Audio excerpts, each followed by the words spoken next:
తను గర్భవతి. ఒకరోజు వసంత ఇంట్లోకి వంట వండుకోవడానికి కావలసిన కట్టెల కోసం తనొక్కతే ఒంటరిగా ఆ ఊరికి దగ్గరలో ఉన్న అడవికి వెళ్ళింది. అక్కడ తను కట్టెలన్నీ పోగు చేసుకుంటూ ఉండగా తనకి దూరంగా ఒక పులి గాండ్రించిన అరుపు వినిపిస్తుంది. వసంత భయపడుతూ ఒక చెట్టు చాటున దాక్కుంది. అప్పుడు ఆ అరుపు ఇంకా దగ్గరగా వినిపిస్తుంది. వసంత భయపడుతూనే చెట్టు చాటు నుండి చూడగా ఒక పులి ఆవుని వేటాడుతూ ఉండటం చూసింది. ఆ ఆవు కూడా గర్భంతో ఉండటం గమనించింది. ఆ ఆవు పులి నుండి తప్పించుకోవడానికి పరిగెడుతూ వెళ్లి ఒక బావిలో పడిపోయింది. అప్పుడు పులి ఆవు తనకి చిక్కకపోవడంతో నిరాశగా అక్కడి నుండి వెళ్లిపోయింది. పులి వెళ్లిపోవటం గమనించిన వసంత ఆవు పడిన బావి దగ్గరికి వెళ్లి చూడగా ఆ ఆవు ప్రాణాపాయ స్థితిలో ఉండటం చూసి వసంత కష్టపడి ఆవుని బావి నుండి బయటకి లాగింది. ఆ బావి నుండి బయటపడిన ఆ ఆవు అక్కడే ఒక దూడకి జన్మనిచ్చింది. వసంత అలా ఆవుని దూడని వదిలేసి వెళ్లిపోవటం ఇష్టం లేక తనతో పాటుగా ఆవును దూడను ఇంటికి తీసుకెళ్ళింది. ఆ రోజు నుండి వాటిని వసంత తన ఇంట్లో వాళ్లలాగే చూసుకుంటుంది. కొన్ని రోజులకు వసంత ఒక పాపకి జన్మనిచ్చింది. ఆవు ఆ పాపని ఎంతో ప్రేమగా చూసుకునేది. ఒకరోజు వసంత పని మీద ఇంట్లో పాపనొక్కదాన్ని వదిలేసి బయటికి వెళ్ళింది. చాలాసేపు అయినా కూడా వసంత ఇంకా రాకపోవడంతో పాప నిద్రలేచి ఏడ్వటం మొదలెట్టింది. పాప ఏడుపు విన్న ఆవు పాప దగ్గరికి వెళ్లి తన పొదుగు నుండి పాలు వదులుతూ పాపకి పాలు తాగిస్తూ ఉంది. ఇంతలో వసంత ఇంటికి వచ్చింది. ఆవు పాపకి పాలివ్వటం చూసి ఆనందించింది. ఆవు చాలా లీటర్ల పాలిస్తూ ఉండేది. వసంత పాలమ్ముకుంటూ జీవనం సాగిస్తూ ఉండేది.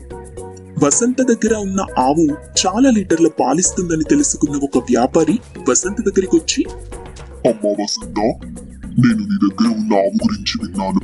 అది చాలా స్వచ్ఛమైన పాలిస్తుందంటగా. ఆవుని నాకు అమ్మితే నీకెన్ని డబ్బులు కావాలన్నా ఇస్తాను అని ఆవుని అమ్మకానికి అడిగాడు ఆ వ్యాపారి. బాబాయ్ గారు, ఎక్కడైనా తల్లులు తమ బిడ్డల్ని అమ్ముకుంటారా చెప్పండి? నాకు ఆవు దూడ రెండు బిడ్డల్లాంటివి. వాటిని నేనెలా అమ్ముతాను చెప్పండి అంటూ వ్యాపారికి చెప్పింది వసంత.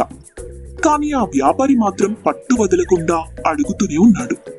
కానీ వసంత మాత్రం డబ్బుకి ఆశపడకుండా ఆ వ్యాపారిని అక్కడి నుండి ఒట్టి చేతులతో పంపించేసింది. వసంత మాటలు విన్న ఆవుకి సంతోషంతో కళ్ళలో నీళ్లొచ్చాయి. అలా వసంత ఆవు పట్ల ఎంతో ప్రేమగా ఉండేది. అలాగే ఆవు కూడా ఎంతో విశ్వాసంగా ఉండేది.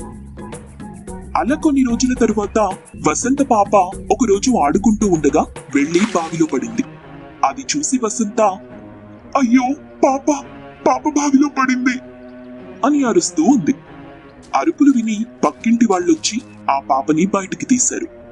వసంత పాపని ఎత్తుకొని, పాప కళ్ళు తెరవరా, అయ్యో భగవంతుడా, నేనేం పాపం చేశాను పాపా అని ఏడుస్తుంది. ఎంతసేపు అయినా కూడా పాప ఉలుకు పలుకు లేకుండా అలాగే ఉంది. అందరూ ఆ పాప చనిపోయిందని అనుకుంటున్నారు.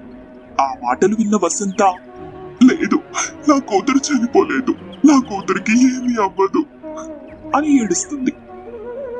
ఇదంతా అక్కడే ఉన్న ఆవు చూస్తూ కన్నీళ్లు పెట్టుకుంటూ తనకి కట్టేసిన తాడు తెంపుకొని ఆ ఊరి పక్కన ఉన్న అడవిలోకి వెళ్లి అక్కడ ఒక చెట్టు కింద ఉన్న వనదేవత ముందు నిల్చొని, అమ్మా మాత, పాపం వాళ్ళు చేసిన తప్పేంటి?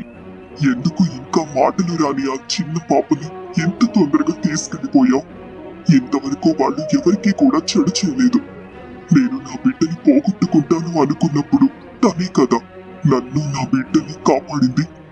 నన్ను నా బిడ్డని తనొక తల్లిలాగా చూసుకుంది. అలాంటి మంచి వాళ్ళకి ఇదే నువ్వు చేసే మంచి. ఇప్పుడు నువ్వే ఆ బిడ్డని బ్రతికించు అని ఆ వనదేవతని అడిగింది ఆవు.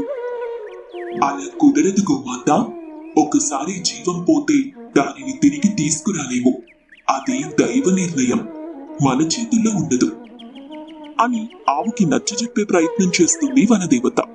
కానీ ఆవు మాత్రం వినకుండా, అమ్మా మాత, ఆ పాప ప్రాణాలకి బదులు నా ప్రాణం తీసుకువెళ్ళండి, లేదా నేను ఇప్పుడే నా ప్రాణం తీసుకుంటాను అని వనదేవతతో బాధపడుతూ చెప్పి ఆ వనదేవత ముందు తన ప్రాణత్యాగానికి సిద్ధపడింది ఆవు. ఆ ఆవుకి ఆ పాప మీద ఉన్న ప్రేమని చూసి అప్పుడు వనదేవత కరుణి